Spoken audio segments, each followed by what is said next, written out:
सबसे पहले तो नमस्कार। नवोदय टाइम्स पंजाब केसरी के सभी दर्शकों को गुरु पर्व की शुभकामनाएं, बधाई। और आज गुरु पर्व के मौके पर एक ऐसा फैसला हुआ जो शायद पहले किसी ने सोचा नहीं था कि ये भी हो सकता है, और वो भी आज के दिन गुरु पर्व के पवित्र दिन पर हो सकता है। जी हाँ, सुबह-सुबह प्रधानमंत्री नरेंद्र मोदी ने किसान कानूनों को वापस लेने की घोषणा की और उम्मीद ये जाहिर की इससे किसानों को में जो भ्रम है वो खत्म होगा। और दूसरी तरफ कहने वाले ये कह रहे हैं कि साहब इसमें सरकार हार गई, और किसानों का मानना है कि साहब इससे उनकी बहुत बड़ी जीत हुई है। किसानों की जीत हार एक अलग मायने है, उसके बहुत बड़े मायने हैं, देश के संदर्भों में बहुत मायने हैं, लेकिन इसके राजनैतिक मायने भी बहुत हैं। आप पहले-पहले ये कह सकते हैं कि पंजाब में इसके बहुत बड़े मायने होंगे, और पंजाब में आपके दिमाग में पंजाब को लेकर के कई गणित चल रहे होंगे।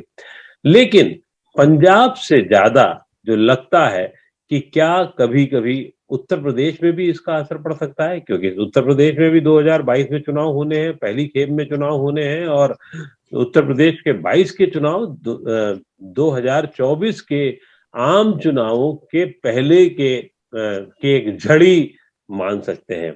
तो ये सब कुछ ऐसे सवाल हैं, राजनीतिक सवाल हैं, जिसको अपने आप में समझना बहुत रोचकतापूर्ण होगा। और पंजाब में भी एक अलग किस्म की राजनीति होगी। अब कौन कहाँ किसके साथ जाएगा, भारतीय जनता पार्टी जो बिल्कुल किनारे पे खड़ी थी, उसने अचानक कुछ दांव खेलना शुरू किए। दांव राजनीति में दांव ही होते हैं, आप देशित होता ही है, लेकिन राजनीति में दांव होते हैं। और पहला दांव चला गया करतारपुर बॉर्डर को खोलने को लेकर के, वहां सब श्रद्धालु गए, उन्होंने वहां शीश नवाया। 3 दिन से सिलसिला चल रहा था, और आप देखिए कि पहले 2-3 दिन में मतलब जो लोग गए वो ज्यादा महत्वपूर्ण थे अपने आप में, और जो नहीं जा पाए वो आज फिर मुझे लगता है कि राजनीति में फंस गए होंगे। और अब इसके असर पंजाब में जो होंगे वो इस तरीके से कि अब भारतीय जनता पार्टी किसके साथ जाएगी, अमरिंदर सिंह कैसी भूमिका निभा पाएंगे, अकाली दल बादल ने इसका स्वागत कर लिया है, अब क्या होने जा रहा है। और दूसरी तरफ चन्नी सरकार ये सोचेगी कि अब उनके कदम क्या हैं। और अंत में आम आदमी पार्टी जो अपने पूरे सपने संजोए है पंजाब में सत्ता में आने के, वहां की एक अलग राजनीति है। लेकिन इस पूरे मामले पर बातचीत करने के लिए हमने उत्तर प्रदेश से जानबूझ के 2 अति वरिष्ठ पत्रकारों को, अति वरिष्ठ इसलिए कह रहा हूं कि जिनके पास 40-40 साल का, लगभग 30 से 35 से 40 साल का अनुभव है, और लगातार वो उस राजनीति को समझते रहे। जी हाँ, बहुत-बहुत स्वागत है रतन मणिलाल जी आपका। रतन जी हिंदुस्तान टाइम्स लखनऊ के संपादक रह चुके हैं, और ब्रजेश शुक्ला जी आपका बहुत-बहुत स्वागत है। ब्रजेश शुक्ला ऐसे पत्रकार हैं जो जमीन पे रहकर हमेशा काम करते रहे हैं, और वहां पर इन्होंने कई बड़े अखबारों में काम किया, और प्रमुख स्थिति में काम किया, और अब भी उसी सक्रियता से काम कर रहे हैं। ब्रजेश जी, क्योंकि आप अभी भी घुमक्कड़ प्रवृत्ति के हैं, और आप अभी जैसा कि मुझे पता लगा कि झांसी में हैं, अब ऐसी स्थिति में आपको पहली बार जब ये खबर सुनाई पड़ी, क्योंकि आप इसके नफा नुकसान और खास तौर से वेस्ट को लेकर के, वेस्ट यूपी के नफा नुकसान को लेकर चिंतित रहते थे और बात करते थे, अब आपको क्या लगता है कि क्या होने जा रहा है? देखिए आपू जी, ये 15 दिन पहले से ये संकेत मिलने लगे थे। सबसे पहले पंजाब के मुख्यमंत्री, जो पूर्व मुख्यमंत्री अमरिंदर सिंह, इस बात के लिए भाजपा नेतृत्व पर दबाव बना रहे थे कि यदि वो इस कानून पर कोई सर्वसम्मत फैसला लेते हैं, वापस लेते हैं, तो उनसे एक समझौता हो सकता है। बीजेपी वहां अकेले चुनाव में नहीं उतरना चाहती थी। और एक बात निश्चित है कि ये सारा जो फैसला हुआ है वो पंजाब के चुनाव को लेकर हुआ है, और पश्चिम उत्तर प्रदेश की कुछ सीटों को लेकर के जो चिंता थी बीजेपी की, उसको लेकर हुआ है। मैं बताऊं आपको, 15 दिन पहले धर्म सिंह सैनी ने एक संकेत दिया था कि ये कानून वापस होने जा रहे हैं। कुछ विधायकों का दबाव था उत्तर प्रदेश के, वो चाहते थे कि फिलहाल इसको चुनाव तक किसी तरह वो किया जाए, टाला जाए, कोई एक सर्वसम्मत रास्ता निकाला जाए। और पंजाब में बीजेपी बिना चुनाव, बिना फैसले को वापस लिए नहीं जा सकती थी, क्योंकि कोई भी साथी उनके साथ नहीं होता, उनको अकेले लड़ना पड़ता। अब एक रास्ता खुला है। ये करीब ये जो कोशिश है, इसके लिए गुरुपर्व को चुना गया क्योंकि इसका मैसेज ज्यादा बढ़ा जाए। और अभी 3 दिन पहले आपको याद होगा पंजाब बीजेपी के नेता प्रधानमंत्री से मिले थे और तभी इस बात के संकेत मिले थे। इसके पहले उत्तर प्रदेश के नेताओं से भी कहा गया था को जल्दी इस संबंध में कोई फैसला लेंगे और इसके संकेत बार बार आ रहे थे। अब इसका असर होगा, कितना असर होगा ये समय बताएगा, लेकिन असर जरूर होगा। विशेष रूप उत्तर प्रदेश की कुछ सीटों में असर होगा, लेकिन पूरे पंजाब में ज्यादा असर होगा, मुझे ऐसा लग रहा है। रतन जी, ये बड़ा रोचक मामला है और अपने आप में बड़ा अलग सा है। एक तरफ प्रधानमंत्री उत्तर प्रदेश के 3 दिन के दौरे पर है और ऐसे में इतना बड़ा फैसला, ये फैसला किसी भी हद तक, किसी भी हालत में नोटबंदी के फैसले की तरीके से है कि एकदम से आए प्रधानमंत्री, अवतरित हुए और उन्होंने एक फैसला करके आपको सुना दिया कि हम इसे वापस लेने जा रहे हैं। गुरु पर्व के मौके पर ये हुआ है, तो आप इस मौके पर जो ये फैसला हुआ है उसको किस नजर से देखते हैं और उसकी संभावनाएं उत्तर प्रदेश के चुनाव को देखते हुए कितना मान रहे हैं? हाँ, आपको ये बात तो बिल्कुल सही है कि ये घोषणा ऐसे अचानक हुई है कि सवेरे कई लोगों ने तो इसके बारे में उनको पता ही नहीं चला कि ये घोषणा कब हो गई, और जैसे जैसे दिन आगे बढ़ा तब पता चला कि हाँ, सवेरे इतना बड़ा ऐलान प्रधानमंत्री कर चुके हैं। ब्रिजेश जी बिल्कुल सही कह रहे हैं कि पिछले कुछ दिनों से ऐसे संकेत तो मिल रहे थे, और स्पेशली जब करतारपुर कॉरिडोर खोला गया तब भी आपको याद होगा कि उसके जस्ट पहले हरसिमरत कौर बादल ने प्रधानमंत्री से अपील की थी कि इस कॉरिडोर को खोला जाए, और तब ये भी संकेत मिले थे कि अकाली दल इस मामले में काफी नरम है कि अगर कॉरिडोर खुल जाता है उसका भी क्रेडिट अकाली दल को कहीं ना कहीं से मिले, और अगर कृषि कानूनों को लेकर सरकार वापसी का फैसला लेती है तो उसके बारे में भी अकाली दल को, मैं समझता हूं उनके लिए विन विन सिचुएशन है, क्योंकि वो तो एनडीए के काफी मजबूत पार्टनर्स में से रहे हैं जिनके साथ बीजेपी को कोई बहुत खास समस्या कभी नहीं आई, और केवल इसी एक मुद्दे पर वो एनडीए से अलग हुए थे। तो अब उनके भी वापस आने का रास्ता खुल गया है, और आज गुरु पर्व का दिन ये सिख कम्युनिटी को मुझे लगता है एक संकेत देने में बड़ी सफलता मिलेगी, क्योंकि इस पूरे आंदोलन का असर आप वहां से जरूर देख रहे होंगे कि सबसे ज्यादा पंजाब में, कुछ हरियाणा में और कुछ पश्चिमी उत्तर प्रदेश में हुआ है। तो ये बिल्कुल साफ है कि उत्तर प्रदेश के दौरे पर निकलने से पहले ही इसकी घोषणा करने का ये तो अर्थ है कि उत्तर प्रदेश में जब वो आए हैं और आने के बाद एक बिल्कुल नए क्लीन स्लेट के साथ आए हैं कि हाँ, जो एक बहुत दिनों से मुद्दा उलझा हुआ था उसको सुलझा कर उत्तर प्रदेश आए।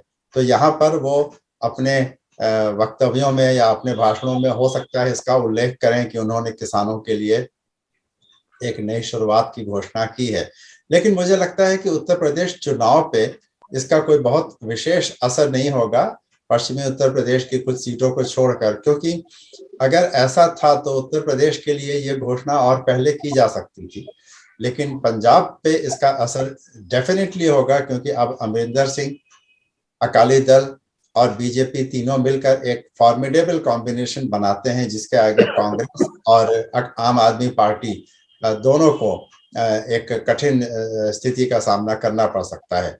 तो बीजेपी और अकाली दल और अमरिंदर सिंह तीनों मिलकर अगर इस चुनाव में जाते हैं और तीनों ही किसान कानून को वापस करने का क्रेडिट अलग अलग तरीके से अपनी कॉन्स्टिट्यूएंट्स के सामने लेते हैं, तो मुझे लगता है ये सबके लिए फिर वही विन विन सिचुएशन है।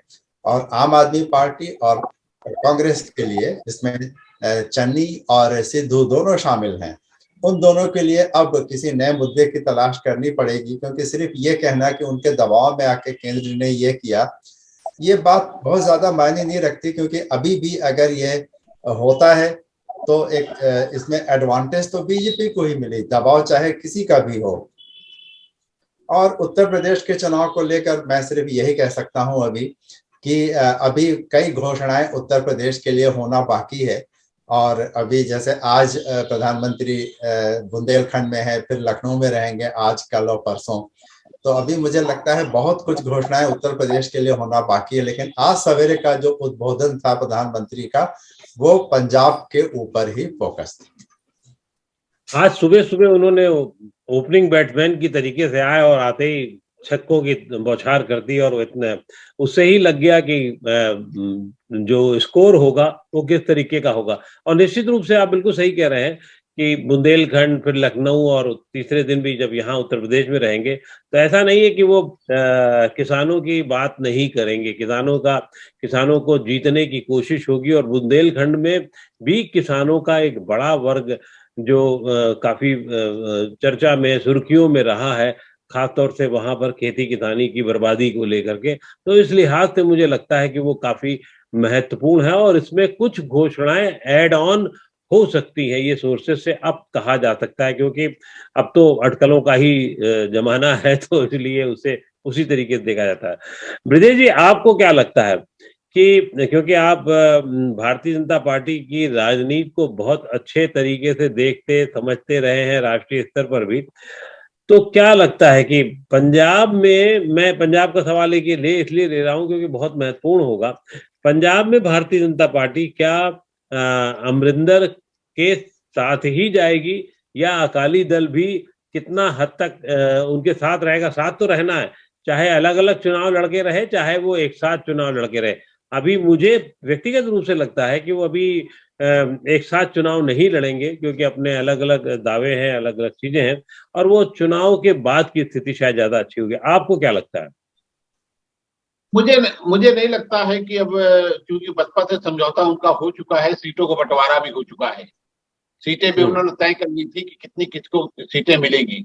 मुझे नहीं लगता चुनाव के पहले अकाली दल से कोई समझौता होगा, लेकिन राजनीति में किसी चीज को नकारा नहीं जा सकता। हो सकता है कि नए सिरे से विचार हो, लेकिन एक बात निश्चित है कि इस सारे समझौते में और सारे तालमेल में अमरिंदर सिंह एक भूमिका में रहेंगे। कारण क्या है कि ये जो प्रस्ताव दिए थे ये अमरेंद्र सिंह ने भी दिए थे, बाकायदे वो प्रधानमंत्री से भी मिले थे और गृह मंत्री से भी मिले थे, और ये बाकायदे उन्होंने ये प्रस्ताव दिए थे। तो पंजाब की राजनीति में काफी उथल पुथल रहेगी, वहां पर नए गठजोड़ भी बन सकते हैं, नई चीजें आपको सामने दिखेंगी।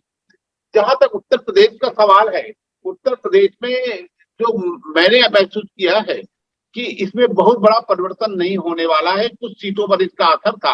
वास्तव उत्तर प्रदेश की दो चीजें समझनी होंगी। एक, किसान आंदोलन में मुद्दा था और उसको लेकर के कुछ लोग नाराज थे, लेकिन एक दूसरी चीज थी कि कानून व्यवस्था भी वहां बड़ा मुद्दा था और बड़ा मुद्दा है। वहां पर कानून व्यवस्था को लेकर के लोगों की अपनी राय है।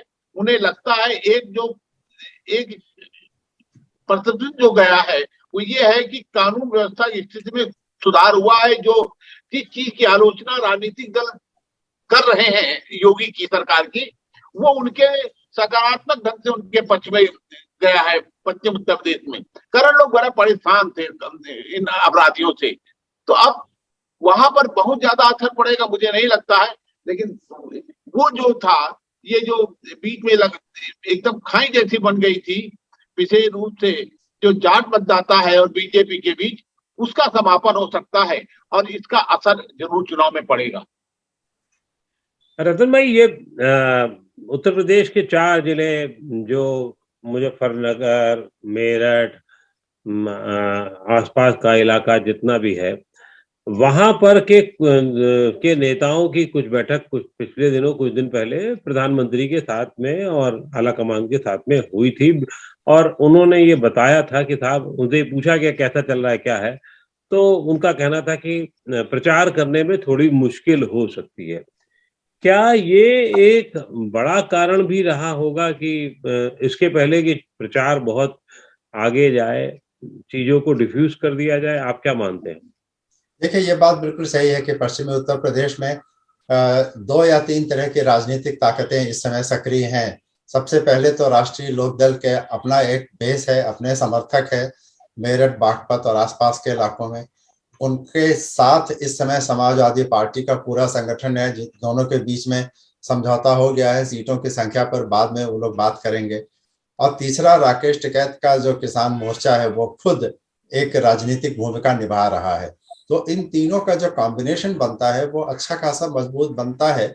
और कुछ इलाकों में ऐसा संभव था और ऐसा संभव हो सकता था कि वो बीजेपी को प्रचार करने से रोक भी सकते थे, या बीजेपी के कार्यकर्ता कुछ जगहों पर प्रचार करने शायद पहुंच भी ना पाते, क्योंकि अगर ये तीनों फोर्सेस किसान मोर्चा, समाजवादी पार्टी और आरएलडी अगर एकजुट हो जाते हैं तो कुछ इलाकों में इनका काफी वर्चस्व रहेगा। तो ये भारतीय जनता पार्टी के लिए काफी एम्बैरेसिंग हो जाता है कि उत्तर प्रदेश जैसे राज्य में, जहां योगी आदित्यनाथ जैसे मजबूत मुख्यमंत्री दावा करते हैं कि पूरे प्रदेश में लॉ एंड ऑर्डर सिचुएशन अच्छी हो रही है, वहां पर पार्टी के प्रचार में कहीं ना कहीं अड़ंगा लगे। तो मुझे लगता है ये भी एक जरा बड़ा कारण रहा होगा कि इस मामले को जल्दी से सुलझाने का दबाव रहा हो भारतीय जनता पार्टी पर और प्रधानमंत्री पर भी। और आज अचानक से ये घोषणा करके उन्होंने न केवल किसान आंदोलन से जुड़ा हुआ जो प्रमुख संगठन था राकेश टिकैत का किसान मोर्चा, उसके सामने अचानक से एक वैक्यूम क्रिएट कर दिया कि अब क्या, अब वो यही कह सकते हैं कि साहब संसद में कानून वापस करने की प्रक्रिया है और संवैधानिक तरीके से वापस लिया जाए, लेकिन कानून वापसी की घोषणा प्रधानमंत्री ने स्वयं की है, तो अब उसके आगे कुछ बचता नहीं। हाँ, समाजवादी पार्टी और आरएलडी के लिए अब एक नई मुश्किल जरूर खड़ी होगी, क्योंकि अभी तक उनके प्रचार की जो दिशा थी वो केवल किसान कानूनों का विरोध ही था और उसी पर आधारित था प्रचार। अब उनको ये देखना पड़ेगा कि वो योगी आदित्यनाथ की सरकार को और किन नए मुद्दों पर घेर सकते हैं, क्योंकि ब्रिजेश बिल्कुल ठीक कह रहे हैं कि लॉ एंड ऑर्डर को लेकर जो शिकायतें थी वो काफी हद तक योगी सरकार के दौरान दूर हुई हैं। अपराधियों पर बड़े स्तर पर कार्रवाई हुई है, शिकंजा कसा गया है, प्रॉपर्टी तोड़ी गई है, जेल में है सब। तो इन सब के बावजूद भी मुझे लगता है कि अगर कहीं थोड़ा बहुत असंतोष रहा होगा किसानों को मुद्दों को लेकर, तो वो एड्रेस किया गया है। और अब देखना यह होगा कि सपा और आरएलडी किन नए मुद्दों पर सामने आते हैं। अपनी जीत बताना और ये कहना कि अहंकारी सरकार झुक गई, किसानों के आगे झुक गई, ये सब केवल नारे हैं। सरकार झुकी या सरकार ने अपने फायदे में झुकना मंजूर किया, ये इसके राजनीतिक लाभ ज्यादा मायने रखते हैं बजाय बड़े बड़े नारों के। तो मुझे लगता है कि ये बिल्कुल एक चुनाव के लिए बहुत अच्छा माहौल क्रिएट कर दिया है भारतीय जनता पार्टी ने। आपने बहुत साफ कही कि बात सरकार अपने तरीके से सोचती है, अपनी हार जीत को अपने तरीके से एनालाइज करती है। आपको क्या लगता है, एक मैं आपसे सवाल ये इम्पोर्टेंट इसलिए क्योंकि इसका एक्सटेंशन है, किसानों को के लिए उत्तर प्रदेश में क्या कोई अतिरिक्त घोषणा की जाने के आसार हैं आजकल परतों में, या उनको कुछ अतिरिक्त देने की बात थी, ये वो हो सकती है, या जो गरीब लोगों को पैसा देने की बात थी उसका उसका अब रोकने की बात थी, वो खत्म हो जाएगी, कुछ दिन के लिए और बढ़ाई जाएगी, इस तरीके से भी कुछ घोषणाएं प्रधानमंत्री की तरफ से हो सकती हैं? जी हाँ, देखिए अभी मुख्यमंत्री योगी आदित्यनाथ ने कुछ दिनों पहले ही ये घोषणा तो की ही थी कि जो मुफ्त राशन कोविड काल में शुरू किया गया था वो अभी 6 महीने और उसको बढ़ा दिया गया है। तो एक तरफ तो ये चीज की ये घोषणा ऑलरेडी हो चुकी है। दूसरा ये कि इस बात की चर्चा काफी दिनों से है कि किसानों के ऊपर कोई बड़ी घोषणा प्रधानमंत्री की ओर से आ सकती है, जिसमें मुख्यमंत्री नेचुरली उनको कंसल्ट तो जरूर किया गया होगा, लेकिन यह घोषणा प्रधानमंत्री की ओर से आ सकती है जब वो उत्तर प्रदेश में इन 3 दिनों पे हैं। देखिए ये भी हम लोग को याद रखना जरूरी है कि नवंबर का 18-19 तारीख अब आ गई है, 10-12 दिन में ये महीना खत्म हो जाएगा और दिसंबर के अंत तक, अगर चुनाव मार्च में ही होने हैं तो दिसंबर के अंत तक या मार्च के शुरू जनवरी के शुरू में ही चुनाव आ सकती है। तो ऐसे में जो कुछ भी घोषणाएं करनी है और उसका इम्प्लीमेंटेशन दिखाना है, उसके लिए मुश्किल से 2 महीने का समय बचा है। तो 2 महीने भी नहीं लगे जी। तो इस तरह की घोषणाएं अगर आनी है तो अगले कुछ ही दिनों में आ जानी चाहिए। अब जैसे आज का किसान कानून का वापस लेना और इसके बाद तुरंत ये चर्चा जरूर हो रही है कि ये सारी चीज पंजाब चुनाव को लेकर की गई, तो इससे थोड़ा सा ध्यान हटाने के लिए कि ये पंजाब चुनाव के लिए नहीं, ये किसानों के हित में किया गया है, देश भर के किसानों के हित में किया गया है, इसके लिए कोई एक घोषणा और किसानों को लेकर बहुत जल्द आ सकती है। और मैं समझता हूँ अगले कुछ दिनों में ही ऐसी घोषणा आएगी जो कि प्रधानमंत्री की ओर से होगी, चाहे वो प्राइसिंग को लेके हो या उनके उत्पादों को लेकर के हो या उनको जो इंटर स्टेट मूवमेंट था उनके उत्पादों का उसको लेकर के हो, क्योंकि कई चीजें जो किसान कानूनों में कवर की गई थी वो अचानक से वो चीज अब हट गई है। तो इसमें किसानों को जो फायदा हो रहा था वो फायदा बरकरार रखने के लिए हो सकता है कुछ घोषणाएं की जाए। ब्रजेश, आपको क्या लगता है, मतलब आप खास तौर से, मैं फिर कहूंगा कि क्योंकि भारतीय जनता पार्टी को आप बहुत अच्छे तरीके से समझते रहे हैं, लोगों को, वहां के नेताओं को समझते रहे हैं, भारतीय जनता पार्टी अपनी इस घोषणा को अभी वक्तव्य आने लगेंगे, लेकिन किस तरीके से बताएगी और दूसरा किस तरीके से उसको इम्प्लीमेंट कराने की, परसेप्शन को इम्प्लीमेंट कराने की कोशिश करेगी, एक ये बहुत महत्वपूर्ण सवाल है। देखिए अकू जी, प्रेमचंद ने लिखा है कि कुशल सेनानी वही है जो अवसर को देखकर आगे बढ़ता है और उसी तत्परता से पीछे भी अनुकूल परिस्थिति होने पर उसी पीछे भी लौट आता है। चुनाव में जो जीतता है वही सिकंदर होता है। सारा कुछ हार जीत चुनाव पर होती है, जाके हमारे किसी कदम को वापस लेने इससे हार जीत का फैसला होता है। बीजेपी के जो पंजाब चुनाव है, बीजेपी की कोशिश है कि पंजाब जो है किसी तरह भले ही उनकी झोली में लगा लेकिन कांग्रेस की झोली से बाहर आ जाए किसी तरह। तो ये सारे चीज, लेकिन इससे उनको मजबूती मिले, उनका वोट प्रतिशत बढ़े, उनका प्रयास हो कि वोट उनका बढ़े और उनको लगे कि एक विकल्प जो है बीजेपी के पास, बीजेपी वो बनता जा रहा पंजाब। इस तरह की कोशिशें हो रही हैं और उसी के तहत ये कदम उठाए जा रहे हैं। जहां तक इस कदम की बात है, बीजेपी इस बात का प्रचार करेगी कि कदम ठीक था, छोटे किसानों के हित में था, लेकिन इसको लेकर आंदोलन हुआ। ये बाकायदे गांव-गांव इस बात को समझाया गया है, पर्चे भी गए थे, मैंने देखे थे कि छोटे किसान इस मुद्दे पर आखिर एक स्थिति को समझनी होगी कि आखिर पश्चिम उत्तर प्रदेश, हरियाणा और पंजाब में ही आंदोलन क्यों था। मैं तो झांसी में हूँ, मैं लखनऊ का दौरा कर चुका हूँ, मैं और जिलों में गया हूँ, यहाँ तक कि मथुरा में भी गया था, वहां भी कोई आंदोलन नहीं था। तो आखिर कुछ तो कारण है कि दूसरे किसान इसके पक्ष में नहीं थे। लेकिन अब चुनाव जो है, चुनाव दूसरी जगह है, जहां वहां पर है जहां पर इसका प्रभाव ज्यादा है, इसलिए ये उनकी व्यवस्था है। तो ये इस बात का मुद्दा बनाएंगे, इनके वर्कर जाएंगे और कृषि कानून को लेकर कुछ निर्णय जरूर करेंगे और ये नहीं कुछ नया निर्णय करेंगे और ये बताने के लिए कि हमारी कोशिश छोटे किसानों के लिए थी, नहीं हुई है, जैसे पहले बताया था इस बार भी बताएंगे, लेकिन हम छोटे किसानों का के लिए और भी करते रहेंगे। ये प्रयास चल रहे हैं और ये कोशिश ये भी हो रही है कि जो खेतिहर मजदूर है उनके लिए कुछ किया जाए। अब क्या करते हैं, क्या प्लान बनाते हैं, वास्तव में सबसे बड़ी चुनौती यही है जो लगातार मैं लिखता भी रहा हूँ। जो खेतिहर मजदूर है, जब नुकसान होता है तो उसका भी नुकसान होता है, जब फसल बर्बाद होती है तो उस पर सब सर्वाधिक मार पड़ती है। उसके लिए सरकारों को सोचना चाहिए, उसके लिए करना चाहिए। जो भूमिधर है वो ठीक है, लेकिन जो मजदूरी कर रहा है उसको तो कुछ नहीं मिलता है, बर्बाद, बीज उसका भी जाता है, पानी उसका भी बर्बाद होता है, डीजल उसका भी बर्बाद होता है, लेकिन उसके हाथ कुछ नहीं आता। इसके लिए क्या सरकार करती है ये देखना होगा। ब्रजेश, एक आपसे अंतिम सवाल ये कि अब भारतीय जनता पार्टी पर ये कोशिश की जाएगी, मैं शब्द जानबूझ के इस्तेमाल कर रहा हूँ, कोशिश की जाएगी कि कुछ पुराने कानूनों को भी वो वापस लेने की बातचीत की जाए, इस बात में कितना दम होगा?